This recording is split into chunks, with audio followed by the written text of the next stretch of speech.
ఎవరైనా ఉన్నారా, మీకు అండగా ఎవరైనా ఉన్నారా ఇంత గట్టిగా మాట్లాడడానికి? మళ్ళొకమారు నేను మరొకసారి అడుగుతా ఉన్నాను, ఎందుకని మిమ్మల్ని మీరు త్యాగం చేసుకొని ఎవరినో ఎడ్యుకేట్ చేయడానికి ఈ కార్యక్రమాలు ఎందుకు చేస్తూ ఉన్నారు? మా వెనక చాలా పెద్ద పెద్ద వాళ్ళు ఉన్నారు.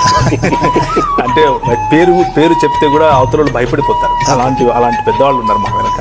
ఆయన పేరు యేసు. 2000 సంవత్సరాల క్రితం ఆయన ఇలాంటి అంటే నిజమైన స్వాతంత్రం కోసం తనను తాను బలిగా, తనను తాను ఒక నిజమైన లెజెండ్గా ఆయన చూపించాడు. కాబట్టి ఆయన చూపించిన మార్గంలో నడుస్తున్నాం. అంత